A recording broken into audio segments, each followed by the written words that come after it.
Students, welcome to the channel WB easy learning lab. চ্যানেলটি নতুন হওয়া সত্ত্বেও তোমরা যেভাবে চ্যানেলটা পছন্দ করছো তার জন্য তোমাদের অনেক শুভেচ্ছা। চ্যানেলের নাম ডাব্লিউবি ইজি লার্নিং ল্যাব, তাই লেসেনের বিষয়গুলি খুব সহজ ও সঠিকভাবে বোঝানোর চেষ্টা করেছি। আমি আশা করি ভিডিওগুলো তোমাদের খুব কাজে আসবে। এখন আমি ক্লাস 10-এর লেসন 2 ফেবেল কবিতার সব অ্যাক্টিভিটিগুলি তোমাদের জন্য সলভ করব। কম্প্রিহেনশন টেস্ট প্রথমেই আছে। 1, চুজ দ্য কারেক্ট অল্টারনেটিভ, বেছে নাও সঠিক বিকল্প। To complete the following sentences, নিচের বাক্যগুলোকে সম্পূর্ণ করার জন্য। A, the quarrel was between mountain and the, quarrel মানে ঝগড়াটা ছিল, বিটুইন মানে মধ্যে, মাউন্টেন পর্বত, এবং দ্য 1 দিয়ে র্যাবিট খরগোশ, 2 দিয়ে র্যাট ইঁদুর, 3 দিয়ে ক্যাট বিড়াল, আর 4 দিয়ে স্কুইরেল কাঠবিড়ালি। তাহলে মাউন্টেনের সঙ্গে ঝগড়াটা কার হয়েছিল? স্কুইরেলের হয়েছিল। এটা তোমরা কবিতার প্রথম লাইনে পেয়ে যাবে। The mountain and the squirrel had a quarrel. পরেরটায় আসছি। B, bun has no doubt that the mountain is, bun অর্থাৎ স্কুইরেল কাঠবিড়ালি, তার কোনো সন্দেহ ছিল না, ডাউট ছিল না, দ্যাট দ্য মাউন্টেন ইজ, যে মাউন্টেন হয়, 1 দিয়ে স্মল ছোট, 2 দিয়ে মানে বিগ বড়, 3 দিয়ে নোবেল ভদ্র, আর 4 দিয়ে কাইন্ড মানে দয়ালু। তাহলে কাঠবিড়ালির কোনো সন্দেহ ছিল না কি, যে মাউন্টেন হয় বিগ বড়। এটা উত্তর হবে। এটা তোমরা কবিতার পঞ্চম লাইনে পেয়ে যাবে, লেখা আছে you are doubtless very big. পরেরটা সি এরটা, আনলাইক এ মাউন্টেনের মতো নয় এ স্কুইরেল ক্যান ক্র্যাকে, একটা কাঠবিড়ালি ক্যান ক্র্যাক মানে ভাঙতে পারে, যেটা মাউন্টেন পারে না। সেটা কি? 1 দিয়ে নাট বাদাম, 2 দিয়ে জোক উপহাস, 3 দিয়ে স্টোন পাথর, আর 4 দিয়ে লক মানে তালা। তাহলে এখানে তোমরা দেখতে পাচ্ছ যে এখানে উত্তরটা হচ্ছে 1 এর হবে নাট, বাদাম ভাঙতে পারে না, পর্বত বাদাম ভাঙতে পারে না, কিন্তু কাঠবিড়ালি বাদাম ভাঙতে পারে। এটা তোমরা কবিতার লাস্ট লাইনে পেয়ে যাবে। Neither can you crack a nut, এই কথাটি লেখা আছে, এখান থেকে পেয়ে যাবে। পরেরটা 2, state whether the following statements are true or false, বলো যে নিচের স্টেটমেন্টগুলো, বিবৃতিগুলো ঠিক না ভুল।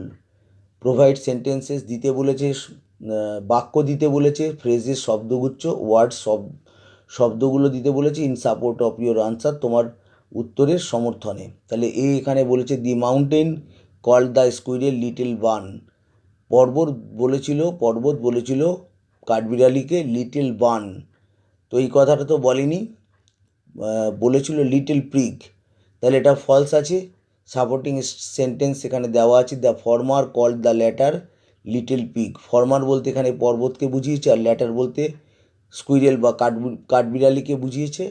তাহলে পর্বত কাঠবিড়ালিকে লিটল পিগ বলেছিল, লিটল বান কিন্তু বলেনি, তাই এটা ফলস হবে। পরেরটা বিয়েরটা, the squirrel is spryer than the mountain, squirrel হচ্ছে বেশি চনমনে, দ্যান দ্য মাউন্টেন পর্বতের থেকে, এটা ট্রু। তাহলে এটা সাপোর্টিং সেন্টেন্স কী আছে? You are not so small, তুমি এতটা ছোট না, অ্যাজ আই আমার মতো, and not half so spry, এবং আমার মতো অর্ধেকটাও তুমি চনমনে নয়। এটা কে বলেছিল? এটা স্কুইরেল বলেছিল, কাঠবিড়ালি বলেছিল মাউন্টেনকে। তাহলে এটা ঠিকই আছে। পরেরটা হচ্ছে C, the mountain can carry forest on its back, mountain বহন করতে পারে জঙ্গল তার পিঠে। এটা কিন্তু ট্রু, সঠিক। সাপোর্টিং সেন্টেন্স এখানে দেওয়া আছে, if I can't carry forest on my back, এটা বলেছে স্কুইরেল, আমি যদি জঙ্গলকে বহন না করতে পারি আমার পিঠের উপরে। তাহলে কাঠবিড়ালি তো জঙ্গলকে পিঠের উপর বহন করতে পারে না, তাহলে কে পারে? মাউন্টেন পারে। তাহলে এখানে উত্তরটা হচ্ছে ট্রু, যে মাউন্টেন পর্বত জঙ্গলকে তার পিঠের উপর বহন করতে পারে। পরেরটা 3, আনসার দ্য ফলোয়িং কোয়েশ্চেন্স, প্রশ্নগুলোর উত্তর দিতে বলেছে নিচের প্রশ্নগুলোর। A, who had a quarrel with the squirrel, কার হয়েছিল ঝগড়া কাঠবিড়ালির সঙ্গে। তাহলে এটার উত্তরটা খুবই সোজা, তোমরা জানো। প্রথম লাইনেই দেওয়া আছে কবিতার, the mountain had a quarrel with the squirrel, পর্বতের হয়েছিল ঝগড়া কাঠবিড়ালির সঙ্গে। পরেরটা, what is not a disgrace to the squirrel, কোনটা হয় না ডিসগ্রেস অপমান টু দ্য স্কুইরেল, কাঠবিড়ালির কাছে কোনটা অপমান নয়।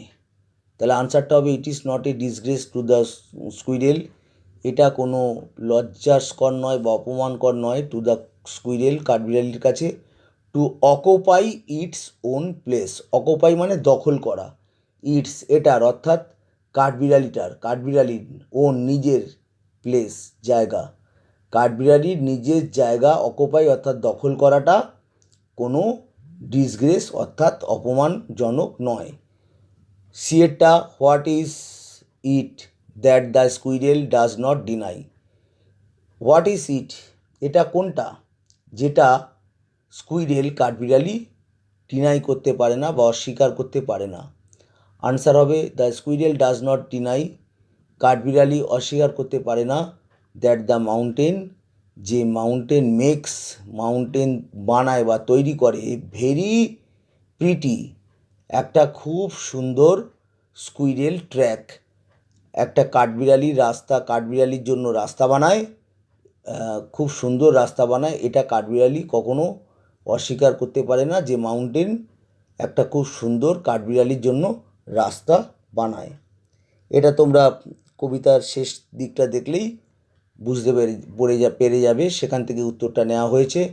পরেরটা, গ্রামার ইন ইউজ, এবারে বলেছে যে রিপ্লেস দ্য আন্ডারলাইন ওয়ার্ডস, নিচের যে আন্ডারলাইন করা আছে তলায় দাগ দেওয়া আছে যে শব্দগুলোর, উইথ সুইটেবল ফ্রেজাল ভার্ব, সেটাকে ফ্রেজাল ভার্ব দিয়ে সেটাকে রিপ্লেস করতে হবে, সেখানে সেই ওয়ার্ডগুলোকে রিপ্লেস করতে হবে।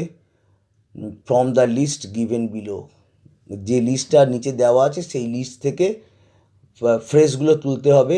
Change the form of verbs where necessary, যেখানে নেসেসারি প্রয়োজন হবে সেখানে ভার্বগুলোর ফর্মগুলো, আকারগুলো তোমাদের চেঞ্জ করতে হবে। There is one extra phrasal verb in the list, লিস্টের মধ্যে একটা বেশি ফ্রেজাল ভার্ব দেওয়া আছে। তাহলে ফ্রেজাল ভার্ব কি তোমরা জানো? ফ্রেজাল ভার্ব হচ্ছে কয়েকটি শব্দ নিয়ে তৈরি হয়। ভার্ব যেমন একটা শব্দ দিয়ে কোনো একটা মানে হয়, কিন্তু এখানে কাজ করা বোঝায়, এখানে ফ্রেজাল ভার্ব বলতে কিন্তু একাধিক শব্দ দিয়ে কিন্তু এই ভার্বগুলো তৈরি হয়। Rabi met his friend in the park, Rabi সাক্ষাৎ করেছিল বা দেখা করেছিল তার বন্ধুর সঙ্গে ইন দ্য পার্কে, তাহলে এখানে মেটের জায়গায় বসাতে হবে, দেখা করেছিল তাহলে হবে কাম অ্যাক্রস, কিন্তু এখানে মেটটা পাস্ট টেন্স আছে তাই কেম অ্যাক্রস মানে দেখা করেছিল। আমি এখানে বাংলাটাও লিখে দিয়েছি। পরেরটা দেখতে পাচ্ছ, B, Tanushree can't tolerate cruel behaviour to animals, Tanushree can't tolerate মানে সহ্য করা, ক্রুয়েল নিষ্ঠুর, বিহেভিয়ার ব্যবহার, টু অ্যানিমেলস প্রাণীদের প্রতি নিষ্ঠুর ব্যবহার তনুশ্রী সহ্য করতে পারে না। তাহলে এখানে টলারেট এই জায়গায় বসাতে হবে ফ্রেজাল ভার্ব, এখানে হবে পুটাপুইত মানে সহ্য করা, তাহলে এখানে ক্যানট আছে তাহলে সহ্য করতে পারে না, টলারেটের জায়গায় পুটাপুইত হবে, পুটাপুইত মানে সহ্য করা, আমি বাংলায় লিখে দিয়েছি।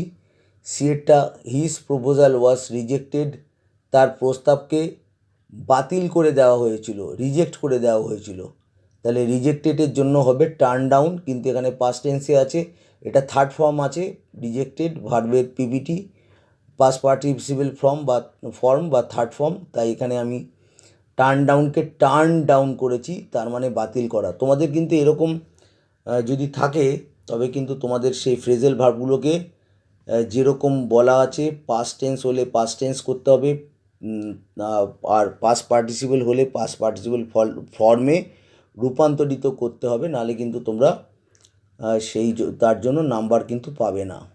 পরেরটা, 5. Change the voice of the following sentences.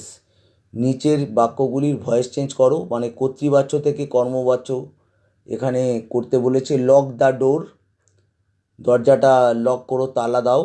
এটা কিন্তু তোমাদের পড়ে যাচ্ছে, এটা একটা ইম্পারেটিভ সেন্টেন্স। তাহলে উত্তর হবে let the door be locked.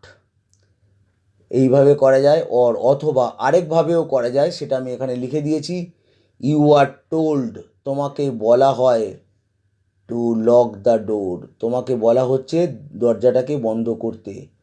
তাহলে এই দুভাবেই হতে পারে, দুটো আনসারই রাইট হবে, আমি দুটোই লিখে দিয়েছি। বিয়েরটা অসীম নোস, অসীম জানে, the solution to the problem, প্রবলেমের সলিউশন সমাধানটা অসীম জানে। তাহলে আনসারটা হবে the solution to the problem, প্রবলেমের সলিউশনটা ইজ নোন টু অসীম, অসীমের কাছে জানা আছে। তাহলে ভয়েস চেঞ্জ করতে গেলে তোমাদের একটা মনে রাখতে হবে, সাবজেক্ট ভার্ব আর অবজেক্ট খুঁজে পেতে হবে। এখানে অসীম কিন্তু সাবজেক্ট, আর নোসটা ভার্ব, আর the solution to the problem হচ্ছে অবজেক্ট। তাহলে অবজেক্টটাকে তোমাদেরকে ঘুরিয়ে এদিকে আনতে হবে, আর সাবজেক্টটাকে লাস্টে নিয়ে চলে যেতে হবে, আর ভার্বটাকে থার্ড ফর্ম করতে হবে। এটা কিন্তু ভয়েস চেঞ্জ করার নিয়ম।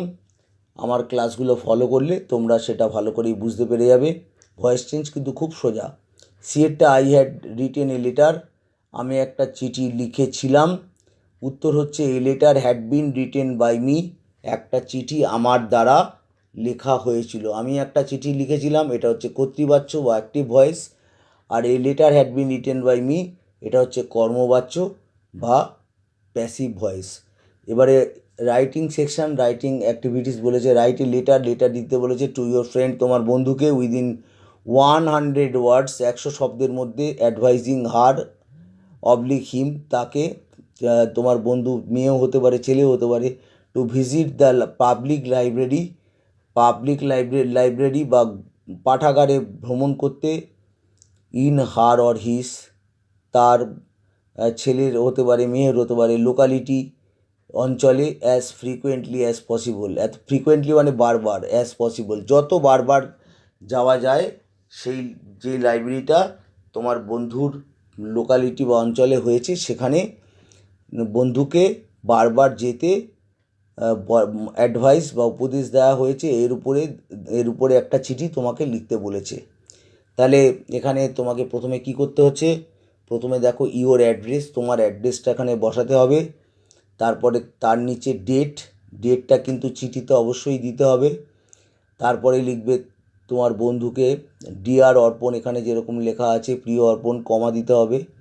আই অ্যাম ভেরি গ্ল্যাড, আমি খুবই আনন্দিত, টু রিসিভ ইউর লেটার, তোমার লেটার রিসিভ করে বা গ্রহণ করে, অ্যান্ড টু নো, জানতে পেরে, that you are all well, তোমরা সবাই ভালো আছো। I have come to know, আমি জানতে পেরেছি, থ্রু ইউর লেটার, তোমার লেটারের মধ্যে দিয়ে বা তোমার লেটারের মাধ্যমে, দ্যাট এ পাবলিক লাইব্রেরি, যে একটা পাবলিক লাইব্রেরি পাঠাগার হ্যাজ বিন সেট আপ, সে পাবলিক লাইব্রেরিকে প্রতিষ্ঠা করা হয়েছে। সেট আপ মানে প্রতিষ্ঠা করা, ইন ইউর লোকালিটি, তোমাদের অঞ্চলে, রিসেন্টলি মানে সাম্প্রতিক কালে, মানে কিছুদিনের মধ্যে, for the benefits of the learners মানে হচ্ছে পড়ুয়া, যেমন যারা হচ্ছে বই পড়ে তাদের বেনিফিট মানে সুবিধার জন্য। A library is store house of books, একটা লাইব্রেরি হচ্ছে স্টোর হাউস, মানে কি একটা লাইব্রেরি হচ্ছে গুদামঘর, মানে স্টোর হাউস অফ বুকস, বইয়ের একটা ভাণ্ডার, স্টোর হাউস।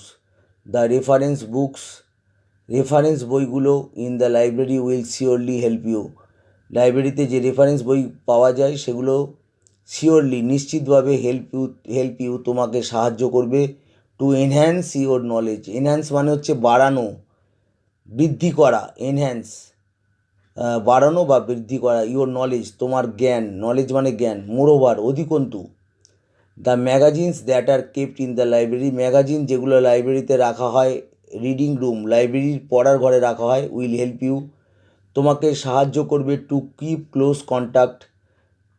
ক্লোজ কন্ট্যাক্ট খুব কাছাকাছি, যোগাযোগ রাখতে, কন্ট্যাক্ট রাখতে, যোগাযোগ রাখতে,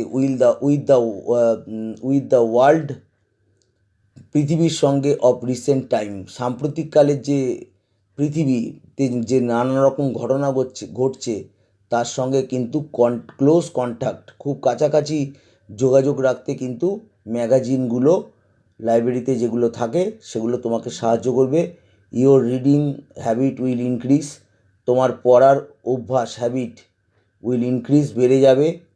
if you visit the library, যদি তুমি লাইব্রেরিতে ভিজিট করো, ভ্রমণ করো, অ্যাজ ফ্রিকুয়েন্টলি অ্যাজ পসিবল, যতবার পারা যায়, যত বেশিবার পারা যায়, ফ্রিকুয়েন্টলি মানে হচ্ছে বারবার, অ্যাজ পসিবল সম্ভব হয়, ইন ইওর লিজার টাইম, তোমার অবসর সময়ে।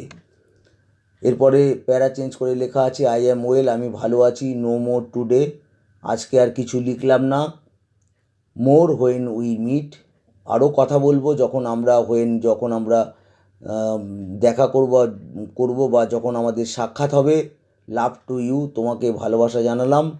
And regards to your parents, তোমার বাবা মাকে শ্রদ্ধা জানালাম।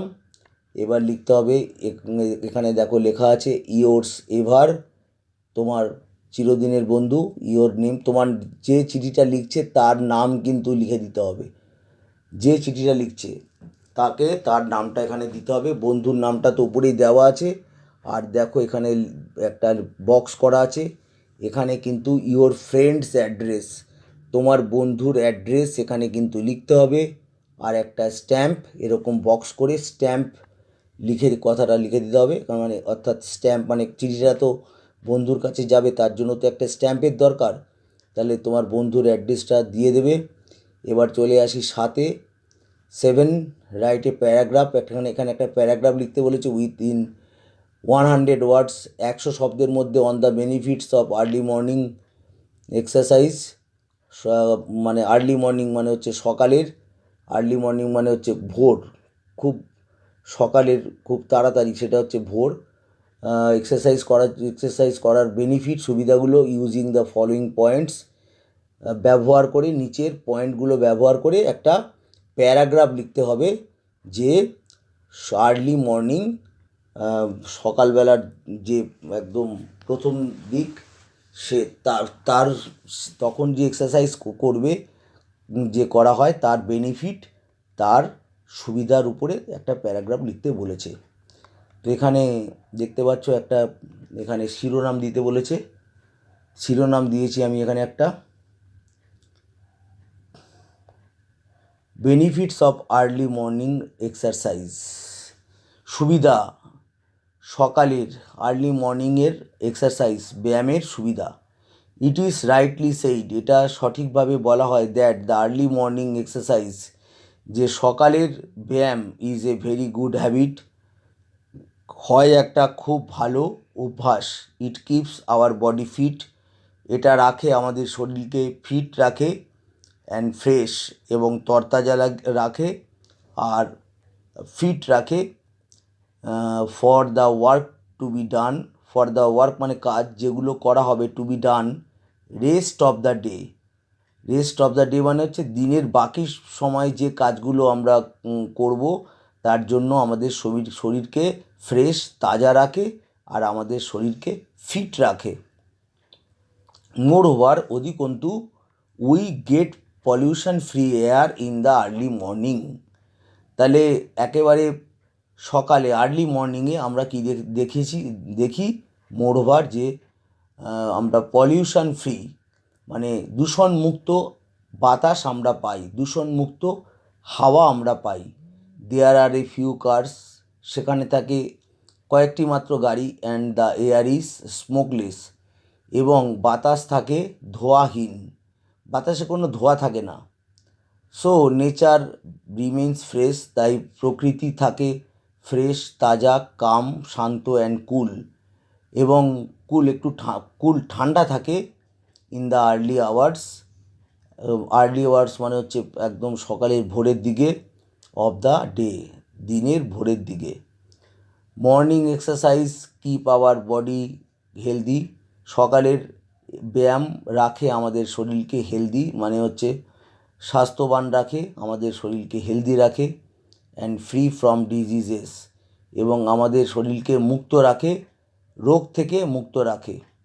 আওয়ার মাইন্ডস রিমেইন ফ্রেশ, আমাদের মনগুলো তখন কিন্তু ফ্রেশ থাকে, তাজা থাকে and active through out the day.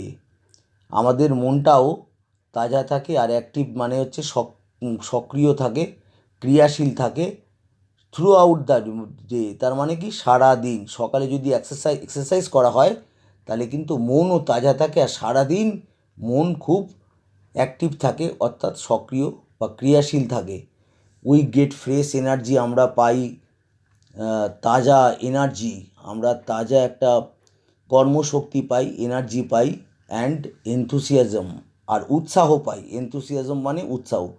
To perform hour duties, আমাদের কর্তব্যগুলোকে পারফর্ম বা সম্পাদন করার জন্য দাস আর্লি মর্নিং, এইভাবে সকালের আর্লি মর্নিং এক্সারসাইজেস, সকালের ব্যায়াম হ্যাভ মেনি বেনিফিটস, আছে অনেক উপকার ইন আওয়ার লাইফ, আমাদের জীবনে সকালের যে এক্সারসাইজ তার অনেক উপকার আছে। তো ভিডিওটি মন দিয়ে দেখার জন্য lots of thanks to you.